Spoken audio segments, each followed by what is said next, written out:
Nos encontramos ante una pieza íbera, de cerámica íbera, un poco peculiar. Los íberos eran conocidos por ser grandes artesanos desde muchos puntos de vista. Conocían bien el trabajo de la plata, el trabajo del oro, el trabajo del bronce, pero eran también muy conocidos por las grandes habilidades que tenían para hacer cerámica, como la que tenemos aquí ahora a mi derecha.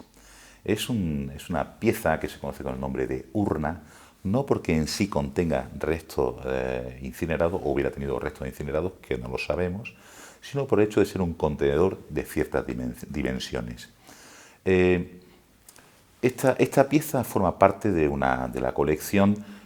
asociada directamente a la necrópolis íbera de Tutuji, en Galera. Por tanto, ya tenemos ciertas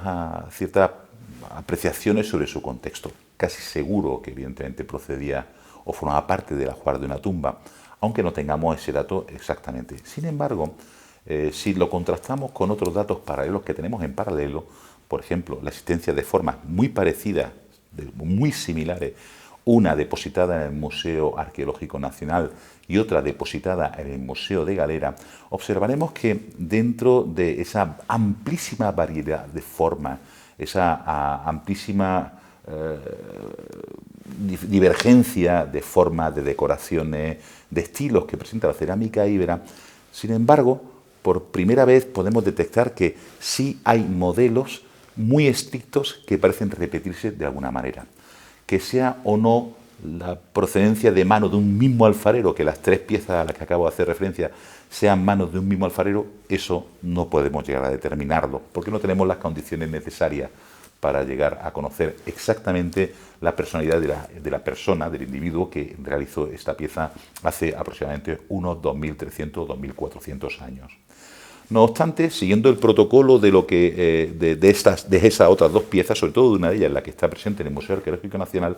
repite no solamente la forma y la decoración, sino que repite un comportamiento muy interesante, que es el hecho de estar lañada, de presentar, como vemos en esta pieza, una serie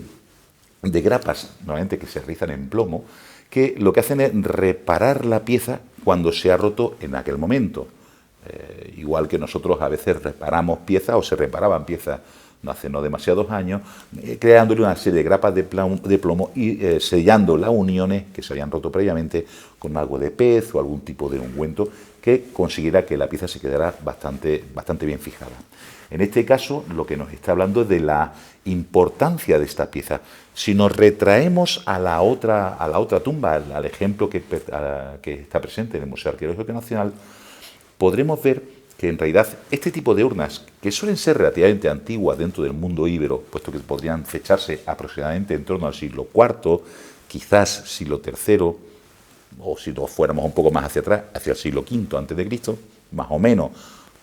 grosso modo entre el 420 y el 250 a.C. aproximadamente. Sin embargo, en la tumba donde sí tenemos controlado la totalidad del ajuar, es decir, la totalidad de los materiales que pertenecían a esa tumba, en este caso la tumba claramente era una tumba de época romana, porque tenía piezas que son claramente asociables a la cultura romana. Sabemos largamente, por los estudios que se realizaron en su momento por Juan Cabré, que la necrópolis de Tutuji tiene un arranque, empieza más o menos a funcionar hacia finales del siglo VI a.C. y que perdura sin solución de continuidad hasta el siglo I después de Cristo. Son prácticamente 700 años usándose ese mismo espacio con el ritual característico del mundo funerario íbero. Esta pieza, como decía anteriormente, en la tumba que está presente o que se conserva en el Museo Arqueológico Nacional, se asocia a periodos mucho más recientes. Es decir, si hemos calculado que la fabricación de la misma debe ser en torno al siglo IV por su decoración, por su estilo, por la forma en que ha sido fabricada, y sin embargo aparece en un contexto del siglo I, posiblemente del siglo I, muy principio del siglo I después de Cristo, en época prácticamente de Augusto, hemos de pensar que la pieza original, es decir, estas urnas, tienen un alto valor para las comunidades indígenas. Y a pesar de que se hayan podido romper en su momento, que hace 2.400 años se rompieran, decidieron recuperarla, decidieron repararla para poder reutilizarla dentro de un ajuar que ya está compuesto en parte por algunas piezas claramente romanas, pero que preserva su identidad cultural absolutamente indígena a través de la recuperación de este tipo de piezas como la que tengo aquí a mi derecha. Como decía anteriormente, al principio, la cerámica íbera se caracteriza por ser de muy alta calidad y por tener una decoración pintada, con frecuencia una decoración pintada, que con el paso del tiempo se va perdiendo. Es decir, la tenemos claramente organizada desde el siglo VII a.C., pero hacia el siglo I o II a.C., la cerámica deja de estar pintada. La influencia del mundo romano es tal que esas tradiciones pictóricas dejan de tener sentido dentro de esa cultura íbera que se está romanizando, por llamarlo de alguna manera. ¿De dónde provienen estos esquemas decorativos? Posiblemente provengan de Chipre a través del contacto del mundo fenicio. No debemos olvidar que la introducción de la producción de la cerámica hecha a torno, el torno como mecanismo o herramienta de trabajo para fabricar los vasos de cerámica, es introducido en la península ibérica aproximadamente hacia finales del siglo VIII, principios del siglo VII a.C., gracias al mundo fenicio. Por cierto que el ejemplo más antiguo que se conoce actualmente en la península ibérica, no ya tanto del torno, porque no solemos encontrar en el registro arqueológico restos de esos tornos, sí encontramos la consecuencia del uso del torno, que es la existencia de un nuevo modelo de horno, que en este caso sería un horno bicameral, de doble cámara. Hasta ese momento las comunidades indígenas se limitaban a hacer un agujero en el suelo donde colocaban las piezas en cerámica más o menos seca, le echaban algo de leña más o menos desgastada para que de esa forma se fuera cociendo. De modo que no siempre había un control muy de alta calidad respecto a la cocción. Cuando se introduce el torno, se introduce también el horno de doble cámara que permite separar la zona donde se produce el fuego de la zona donde se están cociendo las piezas.